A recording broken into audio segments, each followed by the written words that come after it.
good afternoon, good evening, good morning, wherever you are in the world. Thank you for joining us for Pandemic Punditry's Creating Compelling Content. A great session. We have some great speakers today on our panel. And as usual, we'll be streaming on Facebook Live. And you will obviously, those of you who are registered on Zoom can send any and all questions through the Q&A function on Zoom. And if you have any questions on Facebook Live, obviously use the comment to do that. Karthika will moderate those comments as usual. And will, if you have a specific panelist you are directing it to, mention their name. Otherwise, we will ask the panel in general to respond. So that's just sort of the administrative trivia to get out of the way. So on behalf of Karthika and myself, welcome Sam. I assume, Teresa, you prefer to go by the name Sam, right? Been Sam for longer than I'll admit. So yeah, let's go with Sam. All right, so Sam it is. And we have Dawal and we have Shamindra. So maybe as sort of the first go around, maybe if you can take a few minutes and just introduce yourself a little bit, give a little bit of your background, and then that would be sort of useful for our audience. So Sam, if you don't mind going first. You're joining us from upstate New York? Yep, I'm in upstate New York right now. Kind of excited because we just unpaused to phase 2 and a lot of things are starting to open back up a little bit. So it's we're starting to get back into a little rhythm here. And I actually have kind of a dual background.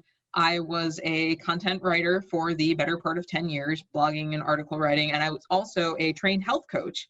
And I just recently, before everything kind of exploded, merged the two into a new business for Green Gut Wellness, which is educational content marketing for health and wellness, nutrition, fitness businesses. And that's what I'm doing now. I took the two disciplines because I love them both so much and they go well together. And I feel like the internet has a lot of really bad content and a lot of really, content that's spreading misinformation, especially about health and fitness. And brands that are trying to counteract that need a voice out there, and people who want to get healthier need good content. So that's why I'm doing what I'm doing. So how come the title Chief Nerd? I love that, by the way. Yeah, me too. Because I'm the kind of person who goes on PubMed and reads studies about gut microbes and stuff for fun. So I'm definitely a nerd. And I thought, well, I could say that I'm the owner of this, that, and the other thing, but that's no fun. I'm a nerd. So that's where that came from. And I also found it kind of compelling that, you know, you've written literally thousands of articles on various subjects. So on this panel, you are the content queen, I guess, in some sense, right? Well, I don't know about that, but I just love writing. So if somebody's like, can you do this article? Probably about 95% of the time I'm able to say, yeah, I'm down with that. I'll do that. So I'm good with a lot of subjects, but health and wellness are my favorites. Wonderful. Dawal, you wanted to take a stab at giving us a little bit of background about yourself as well as cyber media? Sure. Thanks, Lavi, and thanks everyone who's tuned in. So I'm Executive Director of Cyber Media. We're India's largest B2B media house with a focus on technology content. We've been around for about 40 odd years. And across our various brands, we put together a huge amount of content on a regular basis. In addition to that, we also work with other digital publishers. I don't know about that, but I just love writing. So Sorry. We also work with a whole lot of digital publishers, and we help them with their online journeys, right? So we help them in terms of their traffic, their distribution strategy, their monetization. So all in all, I mean, just to give you an idea, we're working with over 1,000 publishers managing over a couple of billion page views a month. So that's just about what we do. And yeah, very excited because content is something we constantly come across and see. Very excited about this panel too. Okay. So so long as I just heard that correctly, I think you said couple of billion pages, right? With a B. Yeah, a couple of billion pages we work with and help publishers with. So yeah, it's pretty fun. A lot of data in the back, which is actually what's very exciting for us. So yeah. Oh, great. Okay, Would some of our audiences know some of these digital properties or print publications that that Cyber Media puts out? So Cyber Media's publications in the IT domain include DataQuest, PCQuest, Voice and Data for the telecom sector, DQ Week and DQ Channel. So these are mostly B2B. So if you're from the industry, I'm pretty sure people would have heard of them. I think a lot of old school folks who perhaps got their first or their hands on the CD of first time in India probably got it from PCQuest magazine. So, that's one of our products. So, we've sort of brought in a whole lot of innovation in media in the country. And so that's how a lot of people would refer to some of the sites that we own. Wonderful. Shamindra? Hi guys, great to be here and meet all you exciting folks. So a little bit about us, right? So I've been a journalist for about 2 decades, financial journalist most of the time, right? About maybe 6 years ago, it looked like in Sri Lanka there wasn't a fast enough evolution of the business in the way that we want, we were visioning. So a few of us got together, started Echelon Media. Soon after, we were a very traditional media company about 6 or 7 years ago. We started in magazines. We continue to be in magazines. Echelon's a business magazine. We've since then launched a couple of licensed products, one with the BBC, one with Hearst, Cosmo and Top Gear, by name, right? Something exciting we did about 5 years ago is we've launched economynext.com, which has again started as a financial news platform, but it's morphed into covering both finance and the news. Right now, I think of news websites covering Sri Lanka in English, it's number 2 or number 3. It's somewhere there. We don't speak of page views in these, right? Like you do, David. We probably reach about 1 million unique visitors across the products we do a month, right? Across editorial a month. That is mostly in digital, and most of it in news, in financial and general news, really. Okay, wonderful. So for a small country with a population of roughly 22 million, 1 million is not a bad number. It's not a bad number, yeah, I think. Yeah. And there's a limited readership or viewership in terms of English speakers as well. So Sure, I think about 40% of our digital audiences are from outside Sri Lanka. Obviously, the diaspora that remain interested in what's happening here, I think, for sure. Wonderful. Karthika? We can't hear you, Karthika. Sorry, you want me to introduce myself? Allow me to. I figured after the introductions, you could lead with the first question. Yeah, okay. So my first question is, obviously the times have changed now and people are living through economic distress. We have new words like social distancing and pandemics and stuff like that. And it's been incredibly challenging for marketers and for, to disperse content. And how are you guys finding that? What are the challenges you're facing out there in terms of reaching out to your audience? Is it different? Is it the same? Anybody wants to start? Maybe Sam? I find that it's kind of split between companies that I get in touch with. Some of them are saying, we just kind of put a pause on marketing for now, or we're focusing strictly on what we're doing already. We're just focusing strictly internal. And there are some people who are raring to go. It depends on what industry people are in. It seems more when people are going either like B2C or like direct to customer stuff, they're a little bit more cautious right now.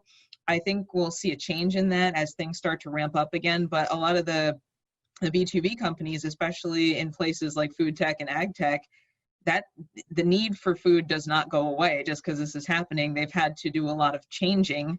I hesitate to use the word pivot because it's overused, but they've had to do a lot of changing, and they're trying to feel their way around digital platforms if they haven't already done that. And now they're just looking for new ways to reach people because you don't know what's going to happen moving forward. And personally, I feel like I can understand why people would pull back, but at the same time, it's like you want people to remember your brand when things start to open up again. So get that content out there, focus on that. I think people need to realize that that is a really good investment. Okay. I think maybe Shamindra and Dao also, I mean, you obviously have massive distribution of content.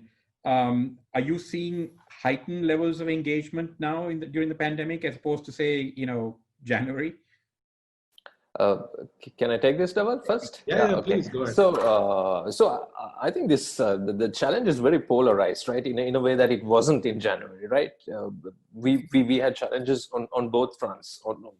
First, I speak both as a content creator, an editor, and also as a media entrepreneur, because I'm really now a mix of both, right? And so business has been particularly challenged because of COVID, and on the flip side, content's taking off at a pace that we have been fairly unfamiliar with in the past with such an experience, right? So that has, I think, for most teams experiencing that, and the fact that you have to now do this in a climate of physical distancing as team members has posed several new challenges, right? We are currently, if you split the business, we are currently looking for, how we can diversify revenue sources, make sure what we're doing is sustainable. At the same time, I think most news organizations, just like us, we're trying to see how we can retain this level of interest or sort of retain the new users that we are encountering for the first time because of the COVID challenge. They've come to us for the first time because of the COVID challenge. It's fair to say we had our user base double in April. In March and April, right? On digital user base, and I think it would be similar for any news organization out there. Dhaval, you seeing the same thing on your side in terms of? So what we've seen is that on the advertising side, we've seen CPMs drop by about 20 to 25%, and we've also seen in general budgets go down by that much, right? So I think there's a correlation there. Of course, it varies from industry to industry. But what I agree with Sam and Shamindra in that, I think there is a huge number of consumers who have now come online and are consuming a lot more content, and a lot of it is literally for the first time, right? So I think what is very interesting, which has been, which is the trend that is really for all of us to see very, very closely, is that what are the behavioral changes that will become permanent as a result of the pandemic, right? So, are there going to be consumers and therefore advertisers eventually that permanently shift to online preferences? And I think in a lot of industries, the answer is yes. Education is one case, and there are so many others, right? So it's really going to be evolutionary, and I think that's going to offer a huge number of opportunities. So yes, currently in the short run, on the rates, we are seeing a 20-25% drop in the actual budgets are actually dropping by a bit more than that. But that also means, like Shamindra was saying, they've doubled up the number of users coming, or I don't know if it's users or page views, but effectively coming to the site. Now will you be able to hold on to that audience is a very interesting question. And will their behavioral changes be permanent or not? Or after the pandemic, are they going to go back to what they used to do earlier?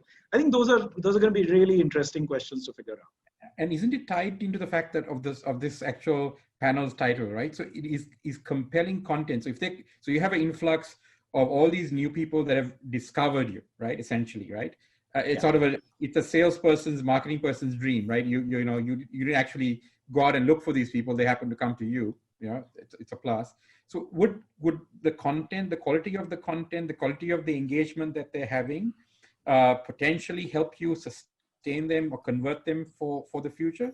So what is the role for actual content here, as opposed to say, you got a distribution channel, you're reaching lots of people, and people have now obviously come there.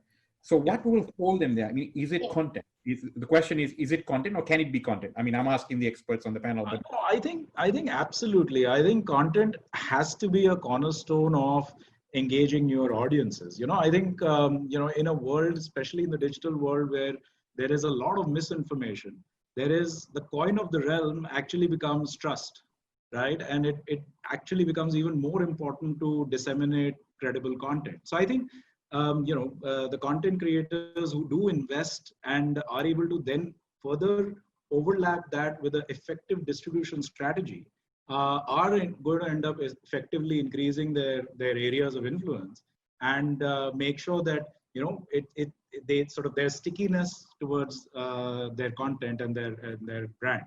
And that's, I think, going to be an opportunity that I think each and every brand has got to sort of figure it out, work through it, and really utilize a lot of data to make sure what's working for them. Yeah. So just a follow-up question. I think all three of you agreed that that you're sort of fighting misinformation and stuff like that. How are you fighting misinformation, and how are you educating the consumer base? I don't know, Sam, do you want to chime in? I was going to say, if no one minds on that one, that's one of the reasons that I'm focusing on doing the educational strategy.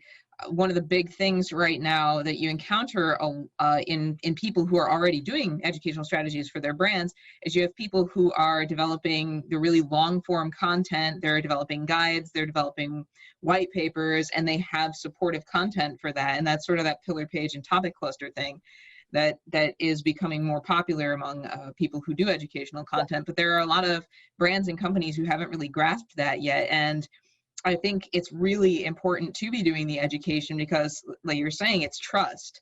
And I'm not sure how many people really understand that. You get into the strategy end of it and you really have to lay that foundation. That's where the data comes in. That's where really looking at your audience comes in. Because especially in the current situation, there's a lot of information coming at people from every angle, and there's so much that's wrong that there are actually now entire sites, entire posts dedicated to debunking false information that's just related to the COVID situation, not to mention everything else out there that's not entirely accurate. And there are so many sites and blogs out there that are just rehashing inaccurate information, especially in the health space, you see it in the fitness space a lot. And I really do think that it comes down to that trust. You got to know your customer. You got to know where they're interacting, what they're looking for, what their needs are, what they're worried about. And again, we were talking about their behaviors. Are people's behaviors are people going to be doing things like cooking from home more? Are people going to be working out from home more? What's the food system going to look like? What's it going to look like for farmers and distributors and CPG brands? Really thinking about all of this in the long term, and then building that trust by giving them tools through, your content as a brand or a startup or a producer of ingredients or technology. What can you give them? How is that going to help them succeed? And that's where you're going to be able to build the trust. And so that's where the compelling and the well-written educational content comes in. Because if someone comes and they read your content and they go, that was nice, and they can't take anything away from it and make a practical application to their life or to their business, you're not going to retain them. They're just going to go somewhere else and find someone who's going to actually help them. Great. Obviously, I have a follow-up question to Shamdra because you mentioned that you were also a financial journalist. And there's obviously a lot of misinformation in financial journalism and all kinds of, people spreading all kinds of rumors about how things happen in the financial world. So for you, from a media perspective and also wearing the content marketer hat, how do you sort of make sure that Echelon or any publication that you run is sort of seen as the standard for the right kind of information? So it's let me approach it like this, right? I think lots of people understand or appreciate the complexity around COVID, as a disease. How fast does it spread? What are the factors that potentially determine that spread? How do you address, or how do you contact trace? How do you address this, right?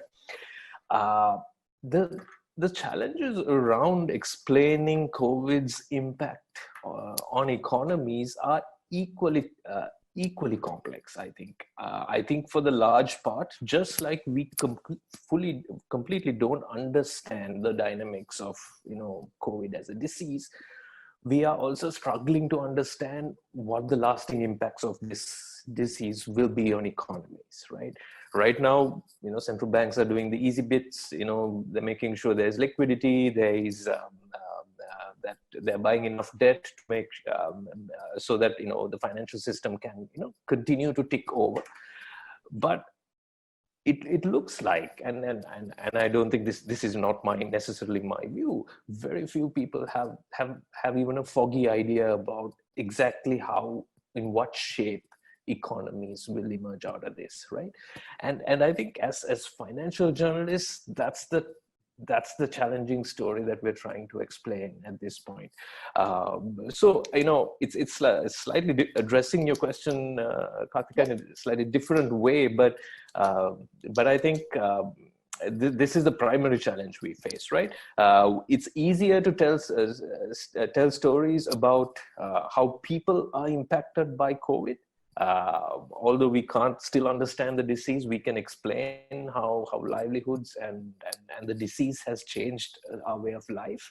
But I think the bigger story, this is going to be, this is multiple times more impactful than the Great Depression has been in the US, immediately after the Second World War, right?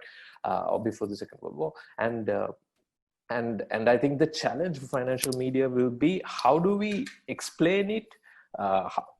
Right now we're grappling with the challenge of how we explain this crisis, how we sort of try to draw contours around, show its contours without misinforming, right? And even the experts struggle at this. This is the big story, and for all of us who are approaching this from the trust angle, right? This is doubly challenging. Because it's fairly easy to take a set of data about a certain economy, etc., and try to extrapolate into a region, into a different country, etc. But the way the global economy is integrated isn't a uniform flow, right? So how a stimulus package works in Europe, or how the US stimulus package works, which is about 10% of equivalent of 10% of GDP, to Sri Lanka stimulus package, which is about 0.4% of GDP. What are going to be the impacts of that? To report that and be truthful, or try to remain faithful to facts when facts are so hard to come by and interpret right now, is a real challenge, which somebody who is not doesn't have the burden of that can easily overcome, can easily go around, I think. So Dawal, you have billions of page views, right?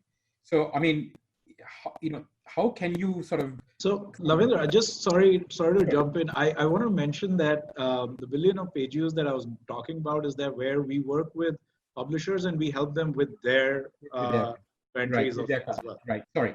So, but given sort of the volume of what you do, right? Just... Right.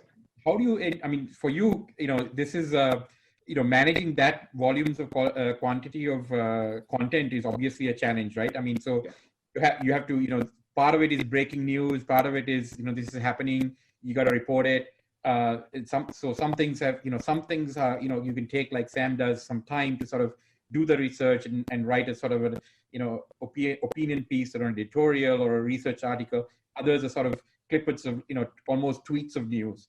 So you said you were using a lot of data and technology, right? What is the connection between those two things for you? Is the creation and this content and then what this data that you're collecting connected in any way? Yeah, so I think there are a lot of answers that lie within that data. And so I think one of the questions that a lot of publishers need to answer today is that, who exactly is reading my content, right? And I think a lot of publishers actually don't know that. It's not as good enough to just plug in Google Analytics, because frankly, Google Analytics tells you a total of who is or how many people are reading. but it really doesn't give you a breakup of, who actually is reading, what is their profile, what are their behavioral preferences, and so on. And so this is, I think only, the way the world is evolving, and New York Times announced just a couple of weeks back, even the most advanced, if we can call it, one of the most advanced publications in the world, only recently announced that they are going to actually start building their own first-party data, right? So I think publishers have lost out to platforms like Google because, one is that they're not really capturing that to begin with. Right? The second step becomes that if you're capturing that data, then how do you maximize or process that data, which can be leveraged by the editorial team. So can the editorial team draw insights in terms of who's reading what are their preferences, and therefore create create content.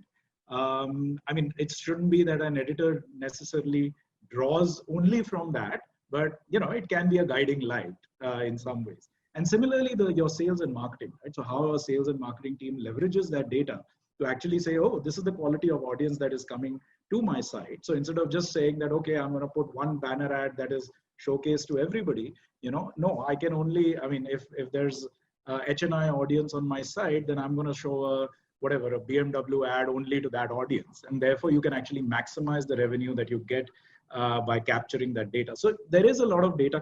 And then when you talk about tools, I think that there are a whole lot of tool sets that then become relevant to process and then help you create the content around it, right? So, there are SEO tools out there. We in fact also use tools that help us verify data, verify the fact checking aspects of content. So I think publishers need to tech up and become sort of really smarter about how they can process and manage their data effectively. I actually have a little thing to insert there too. Yeah, the data is super important when you, like, with what I do with strategy, is one of the things that we do is we create buyer personas, and that's where that data comes in. You have to know, like, you can start with, these are the people that I want to sell to, or looking at, okay, these are the people we've already interacted with, but over time, you've got to look at that data and say, okay, I was wrong about this, this, and this. This person's not really interacting with this. This is what they want. And you have to be able to shift using that data to deliver the content to them that they actually want when they want it, and also to appear on Google, because Google and YouTube pretty much dominate as far as search is concerned. So if you don't use that data, you are pretty much doing the proverbial throwing everything at the wall and seeing what sticks. And it's a waste of time, money, and energy, which nobody wants to waste anyway, but right now no one can really afford to waste like a second of it. Yeah. So credit to Karthika because she dug up the research. So let me just share a little bit of a story here. So I mean, even the old days, you got a newspaper, you printed a newspaper or a magazine, you got it delivered, right? And, other than the address of the subscriber, you had absolutely no idea what they did with the content that you just provided them, right? I mean, whether somebody started reading the newspaper from the sports page or not, right? Or with somebody, like I do sometimes, read the magazine from the back to the front. You have no idea what people are actually consuming of the content you just delivered to them, right? So that model sort of, less and less people are buying that printed content maybe. And then of course the magazine and newspapers sort of went digital, New York Times, Washington Post included. So they took the same content essentially and put it, so all they did was change the distribution channel. So instead of a post person delivering your mail, your magazine, now you got the web doing it for you. So, but the distribution channels changed, but substantially the content is just sort of purposed right onto the digital platform. Now, I think there are some interesting, and Karthik and I both have a tech background. So there's some interesting analogies from Netflix, for example, right? So Netflix have sort of created this thing called taste communities, right? So they obviously know what you're looking at, right? And all of this stuff. So they've sort of essentially gone to what people are calling a post-demographic world, right? So these labels that we use today of Gen Z and millennial and all that, that's sort of based on age and location and some cultural preferences, a little bit more nuanced. But when you say millennial and Gen Z, I mean, you're talking about 4.7 billion people on the planet, right? I mean, that's 64% of the population. You can't really make assumptions about 64% of the population and be right? I mean, you can't say, oh, all Gen Zs and millennials like X. I mean, wow, that's a broad generalization, right? So I think a lot of marketers, whether they be, writing content or advertisers, they sort of fall into this fallacy of, let's just, market to millennials. Oh, they must all like the same stuff, right? And I think when you look at these Netflixes of the world, you really see a really nuanced use of data, right? Which is all you're talking about, right? So essentially, they've created this, taste communities, and even companies, old school companies like Danone, the yogurt company and the Volvic water company, they created 16 distinct tribes of users, and then they started sort of campaigning. So they're looking for shared mindset here, as opposed to age, demography, geography, right? And I think this concept of creating these shared mindset communities, however number they may be, is a very nuanced thing that newspapers like yourselves and magazines, now that you have the digital data of, in this pandemic of the, the consumption's gone through the roof. If you're smart enough, then somebody like Sam can actually start, curating content based on some of that data and say, hey, look, actually the people who are reading my content happens to be, 70-year-old ladies living in Colombo who's reading the financial news. Oh, who knew, right? I mean, but that's immaterial. The fact that they're 70 years old has nothing to do with it. The fact is that they like financial news, right? So I think, is this something that for the future for content writers and for media houses in general? I mean, to really take this to a level of a Netflix using technology, analytics, artificial intelligence, stuff like that? Or is that 20 years away from when you might adopt that? Sam, Anyway. you have something?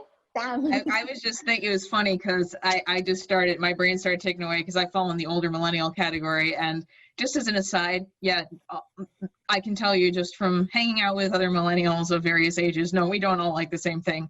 And sometimes too, I think that this does speak to that falling into the generational thing. You almost get this stereotypical thing going on. You think, oh, the Gen Z, they're the ones, they've always got the earbuds in, they're always like this, and they're never paying attention to anything, so they only have a 2-second attention span, so I have to make this funny cat video or else they'll never pay attention to me. And it can almost be like you're insulting them, because a lot of people are a lot more intelligent than the demographics would, just the basic demographic information would lead you to believe. But speaking to the data and the tribes and the AI, there are some platforms and technologies coming out, I can't name them off the top of my head, that are marketing AI as a marketing and sales tool, especially for grabbing that data. And because there's so much data and you can only process so much as a human being and respond quickly, there's a lot of automation tools out there. I mean, you have, like, we were talking about SEO tools, and there's stuff that you can do your sequence automations for your emails and all sorts of other things, your CTAs and automating content delivery. But I think that, yeah, we are going to see, and brands and companies are starting to embrace this, where it's not about necessarily making people like my brand. It's about people feeling that they're having a shared experience. And on the one hand, that can seem sort of weird. It's like a brand has become an experience, but at the same time, if you think about the brands or the companies that you like the most and that you engage with the most just on your own daily basis, why do you do that? It's because you get a certain sense of they're paying attention to you, they care enough about their customers to put in the time to make good product and have good service. And that's where the content and the trust thing all comes back in too, because you have to make that content part of the experience and interactive and engaging in a way that people are going to feel like, I am a part of this. This is something I can feel that it's fun to do, especially now. We need some stuff that's fun to do, but that's also going to make people come away again with something that they can take from it and apply to their lives. So that's where the mindset and I guess almost the tribe thing comes in, where Now, do you want to comment on that? Yeah, I just want to jump in. And so, Lavi, I actually disagreed with what you mentioned. And I think in the Q&A, there's a Mr. Vinish Garg who also disagrees with you. And he's posted a link of 80,000 genres that, Netflix uses for outreach. And I think I just want to say one word, which is personalization. I think content is going to move towards personalization extremely rapidly. and data is what is going to enable that. So I think it's not 20 years away. I think you're right. Companies like Netflix are pushing the envelope on that, and frankly, I mean, we do a bunch of that stuff also. I mean, it requires machine learning and so on. So there are some tools out there in the market, but I think content is very rapidly moving towards personalization. I think where we have to be very careful as content creators, it's that personalization should not drive editorial decisions. But it should, I think it needs to drive distribution strategies, but it shouldn't drive editorial decisions. So I think that's a distinction that's extremely important to maintain, because if you're just going to write what people want to read, then, then the editor is no longer needed. So, right. And a robot could do that, right? So yeah, I think personalization is not that far away. Good. No, I was just throwing the 20-year number out just to provoke you into responding. Can I come in on that quick one, right? Yeah. I think here's how many media organizations are out there approaching this, right? This concept of a core tribe, super serving your super fans is currency in for many news organizations right now, right? And that's the reality also of digital content. Not all of your users are equally interested in what you're saying, or neither are they necessarily valuable to you as a demographic in the same way, right? And what data can now do, it's not 20 years, can now do for you, right, is to help create these, let's call them tribes, let's call them layers of users that come to you to figure out what's your core, right? And increasingly, I think it's really going to be sustainable for news organizations. And I speak from a news background on this, right? If just like for print, that if we can get our consumers, our users, to bear or pay some of the costs of doing the content, right?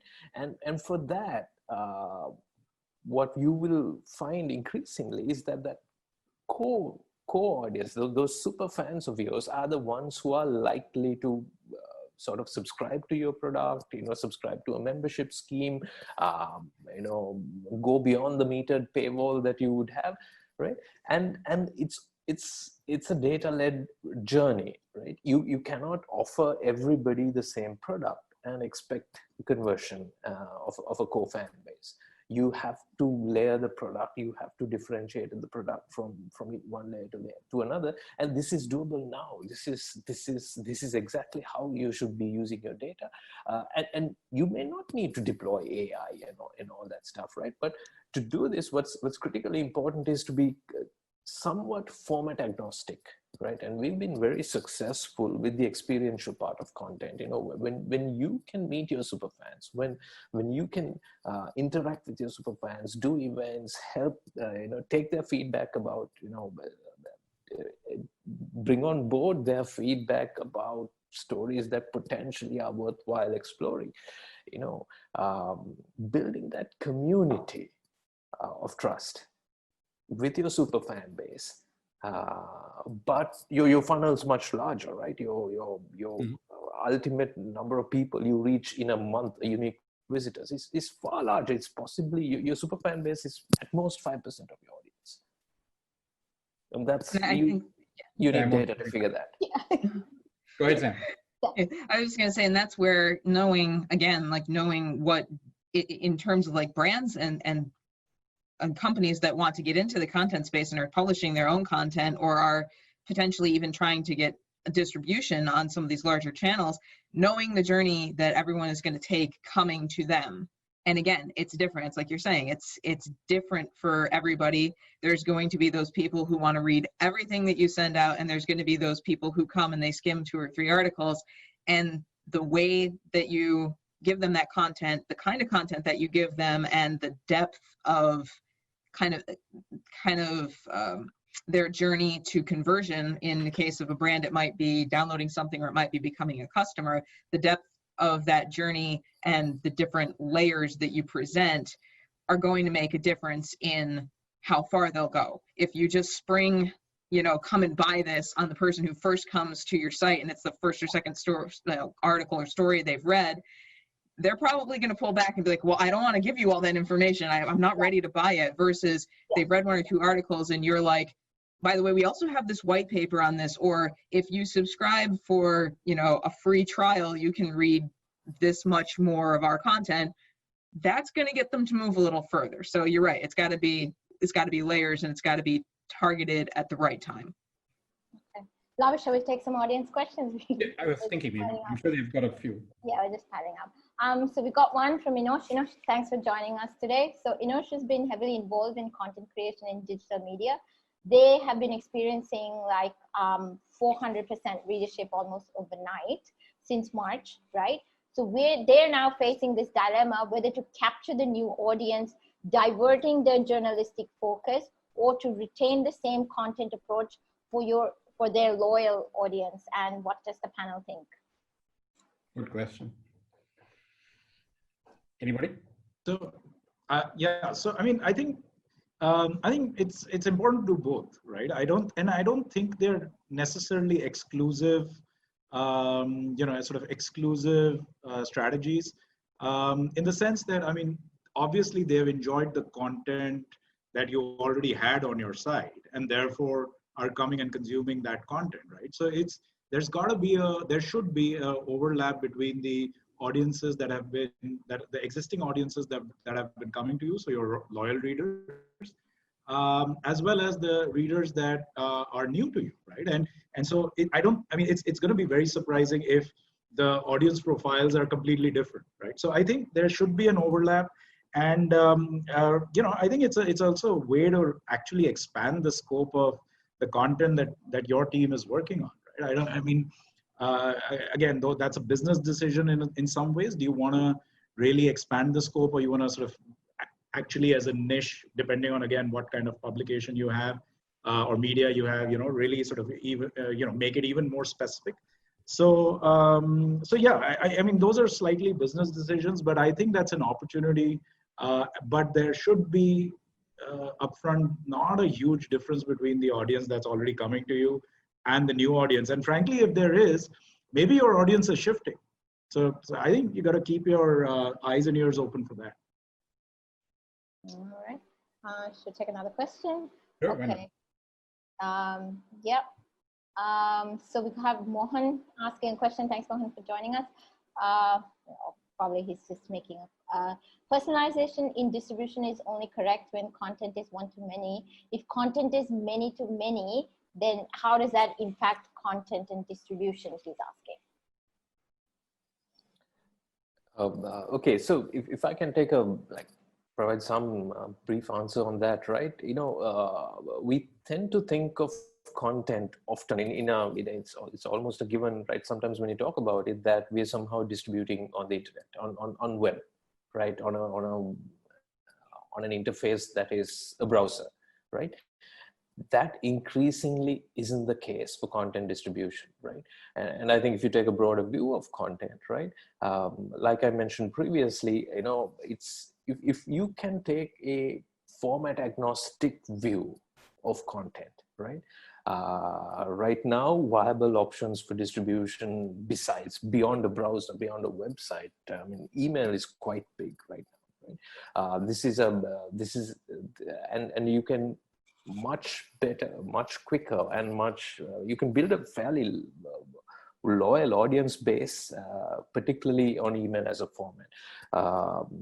And with content moving to, a decoupled sort of CMS structure, where you can potentially then distribute on different APIs and take it into an experiential realm, I think this matter of personalization is far more achievable if you are razor sharp about who you're trying to reach on each format, which are the formats you like to play in, and you build your tech stack or you evolve your tech stack to be decoupled from the front end, so that you can deploy then as you choose leading edge front end technology. Sometimes if you have a robust tech stack as your back end, right?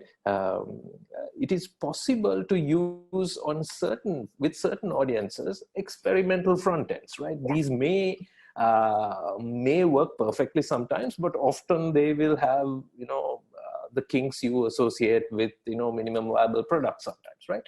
And I think audiences are forgiving of this. We've seen how voice assistants have taken off. You ask Alexa for your, morning briefing, right? And I think if you take that approach, it is possible to build that core stack with your core content, and then look at personalization across APIs, essentially. And I think it's important too to think about how there are brands and companies that are still kind of small, and they might not necessarily have all the tech in place, and that's where stuff like what I do and what content and SEO agencies and content marketing comes in handy for those brands that maybe they can't handle all of that just yet. To have somebody looking at the data, looking at the interaction, the engagements, and then looking at the distribution channels that are out there for them, and to get them started on that trajectory so that they can start to build their personalization efforts. Because I think looking at it just from a brand perspective, and also from just having been a health coach, it can be really overwhelming being like, I know I need to reach these segments, but how do I do it? And that, to introduce them to introduce the brands, introduce the companies, especially some of the tech companies that are already very tech oriented, getting that distribution, and again, making sure that it's quality across all those channels. And it's not just, I'm throwing this out here and out there because I know people are interacting there. It's got to be quality, and it's got to be consistent across the board. Yeah, great. Deval, you had a point? I think so very quickly, typically many-to-many content distribution is social media distribution, right?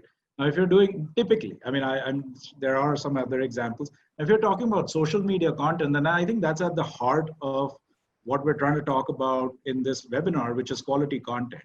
Typically, social media content, is I think a lot of it is revolving around sensationalism, and I think that gets mixed up very, very quickly with what we're talking about, which is credible content, and how do you sort of personalize that, so it's important to, again, like really have that clarity. And I think many, frankly, I'm not a big advocate of it, because I think that it leads to more often distribution of content that actually is not accurate.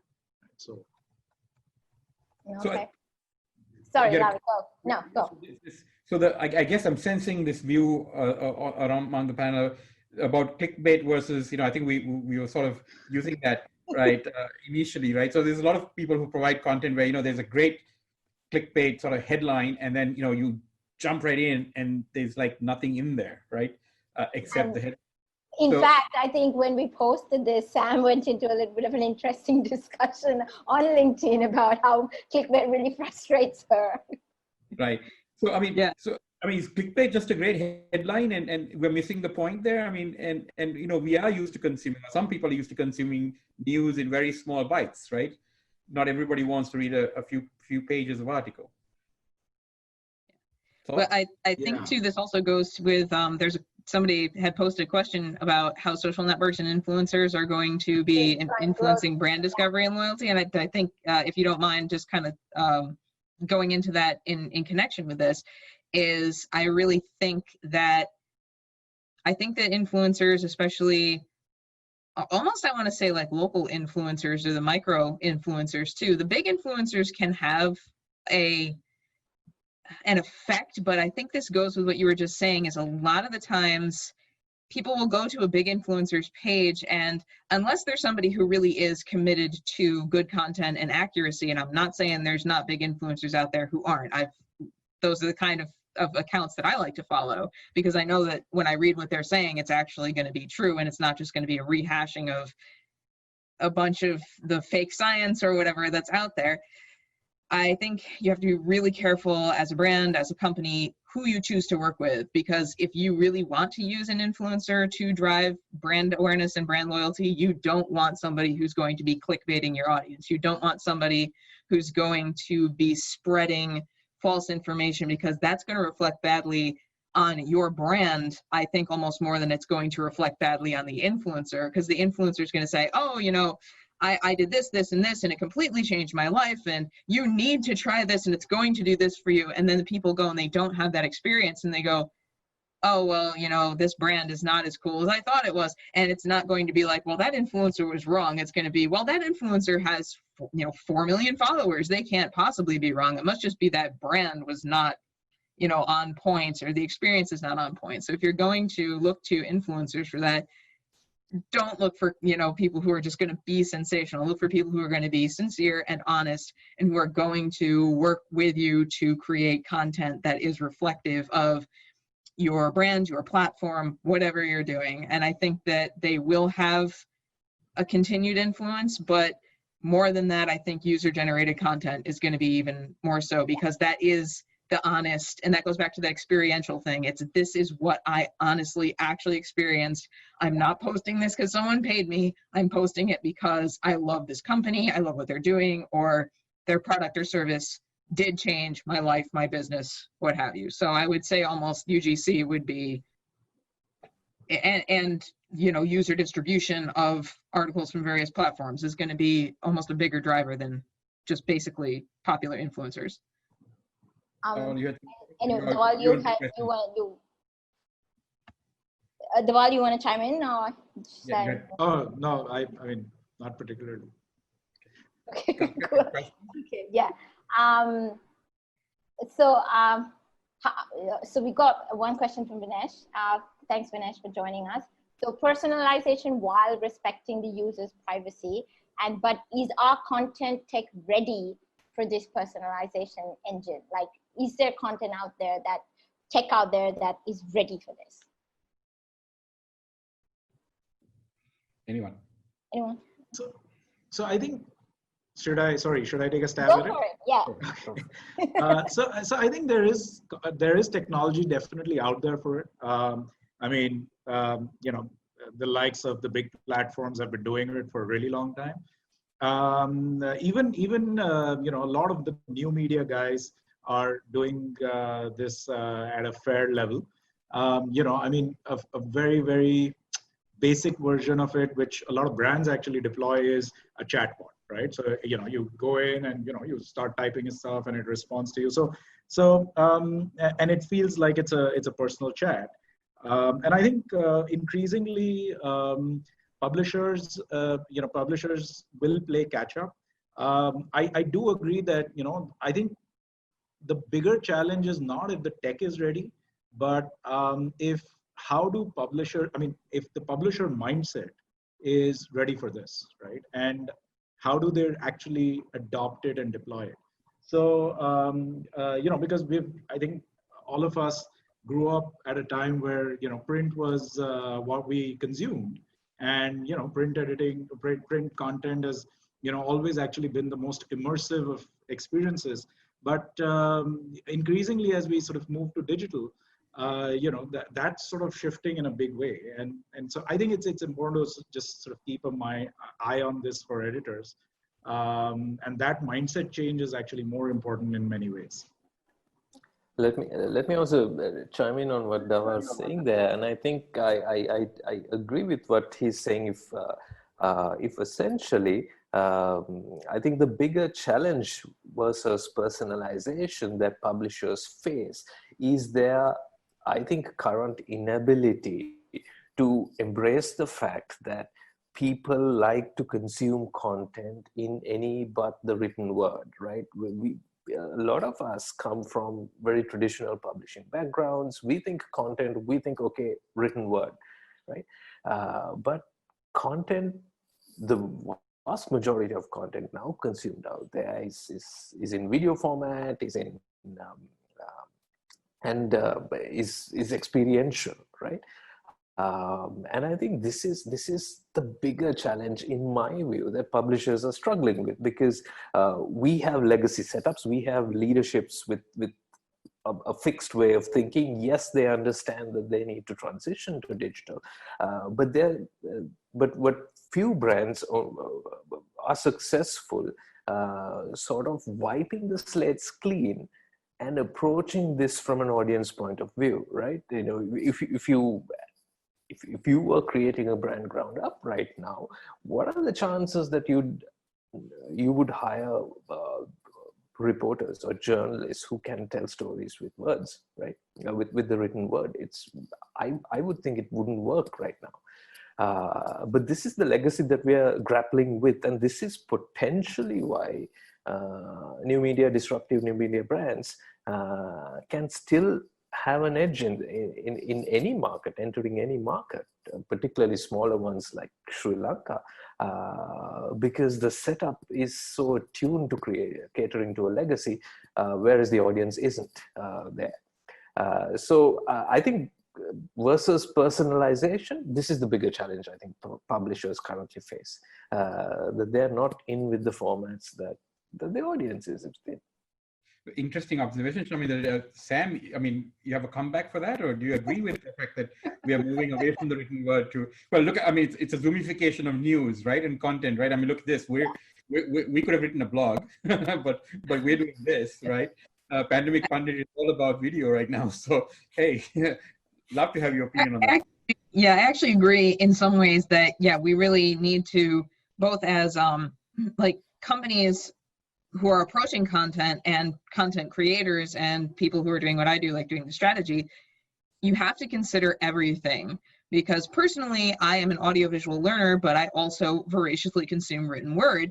And so you have to have that information in, again, similar quality available for people who are going to consume it. And maybe they're going to go back and forth between formats. Maybe you're going to have somebody who's reading the transcript from your podcast, but then they got to get in the car and go someplace. So then they're going to pick up where they left off. And that, I think, is also why huge places like Amazon co-promote the audiobooks with the written books, because then you can go back and forth. So I think that the written word does still play a big part, especially in B2B space with blogging and with white papers. But at the same time, you also want to have that content ready to be repurposed to the small bites of like tweets and social media and video, audio. And that's how people are getting into all these platforms. You look at people and you're like, how do they have all this content? Well, they took this one concept, and this is where the topic clusters and the pillar content comes into play. They took this one concept and they made sure that they can personalize it across the, you know, different experiences, the audio, the video, and everything that people want to consume when they want to consume it. Dawal, you agree as well, or you disagree? Mute. Yeah. Okay, so yeah. So no, I mean, I agree with that. I think it's it's comes down to like how are you putting together the content, and also I think how do you check for that content to make sure that it's continuing to link up with your readers, right? And I think I actually completely agree with Sam. You know, I think that's definitely a good way to do it. So if your brand strategy and your advertisers are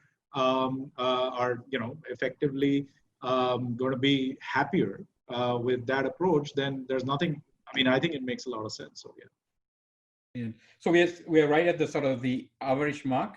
Karthika, do you want to take one or two more questions, and we close out the panel for the evening? Yeah. So one of the questions that I also personally had was, and this is I think Sam can relate to this, and probably Dawal and also Shamindra, is how do you measure the ROI of the content that you have created and put out there? So from different perspectives, obviously, Dawal, you were talking about it from an advertising, brand strategy perspective, and I'm sure, Shamindra, you wear a dual hat, and Sam, on the other hand, for you, it's a little bit more clear cut, but how do you measure the ROI?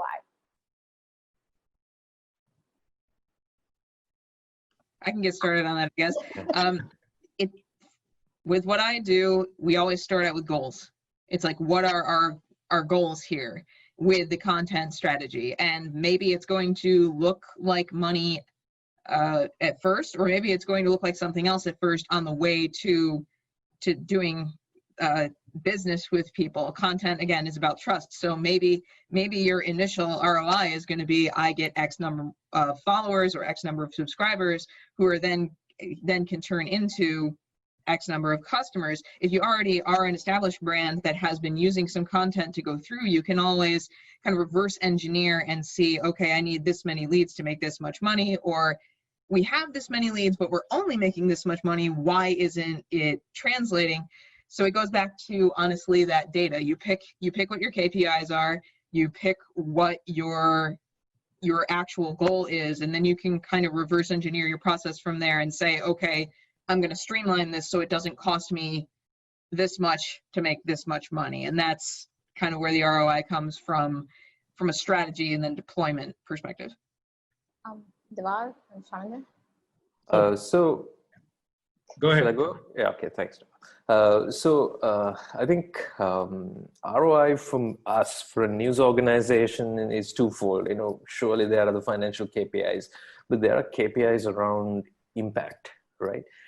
And this is where things get quite tough, right? Because often in news, the challenge we face is sometimes your impact is around stuff that didn't happen, right? Because if news or editor, if journalists play their watchdog role effectively, you prevent things from happening, or you prevent the intensity in which they would have unfolded. You lessen the intensity in which they have unfolded, right?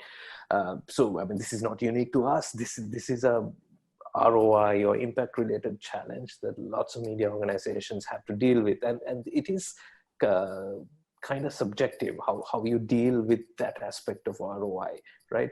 All over the place, news teams are severely resource constrained.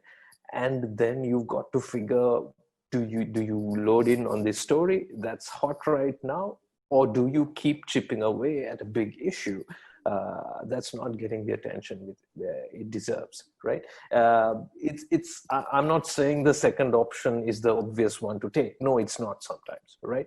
But you have to be passionately driven by a clear independent agenda. I mean, we are not agendaless, right? We are independent, but there are things that we deeply believe in. For us, it's about freedom and economic freedom, if you translate freedom into the financial sense of it, right? So if it's economic freedoms that we are fundamentally debating, it's a lot of subjective decision making that happens in the newsroom about that aspect of ROI.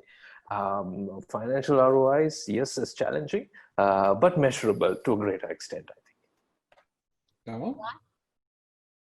Yeah, so I completely agree with Sam and Sham. I've been wanting to say this line since the beginning of the webinar. The way content is king. That is a clickbait headline. The way I try to look at the digital landscape is that there are 4 pillars to pretty much anything you do online. And I think, as publishers and as content creators, they actually all 4 matter to us. So the first is actually just the content creation, right? The second is distribution. The third is the commerce against it, and the data part of it. So those are the 4 parts, right? And I think, like Sam was mentioning earlier, it's important to have KPIs against each, right? So if I just talk about content, I think the simple metric against that is engagement, right? So I think it's a little passe now to say that, okay, this is the X number of people who came to read it. I think it's also got to be about, they came to read it, but sure, what was the level of engagement? The second is, like I said, distribution, right? So is your distribution effective? And actually distribution story, more often than not, will be an ROI story. Because, if you are able to at least monetize that even through basic ad networks at a fundamental level, then your distribution strategy is working. Otherwise, you're probably putting in more money into distributing than you're earning. And the data part of it, I already spoke about earlier, and the KPIs there is, I think, simply going to be how good your technology is and how you're capturing that well and converting that into something that makes sense.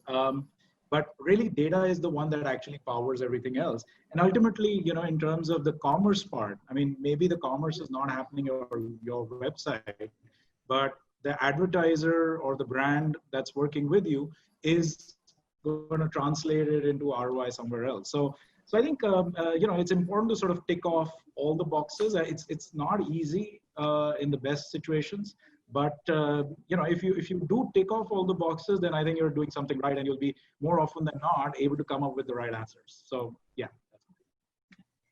So thank you. I think it's been a sort of a fascinating panel. I've learned a lot. I don't know about the rest of. I have. Right.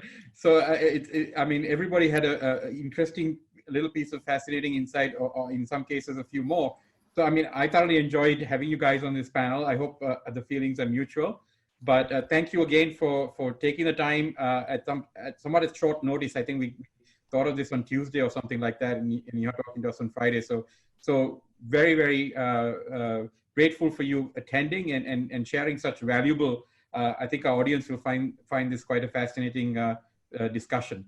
So thank you again, Sam, Dhaval, and Shamendra. Sham and Sham. I put that in my head. But Karthika again for all the hard work. So thank you very much. Have a great rest of the weekend and rest of the week. Yeah. Thanks, Thank you. everyone. Thank you guys. It was a pleasure being here. Thank you guys. Thank you. you. Same here. Bye. Bye-bye. Bye. Bye.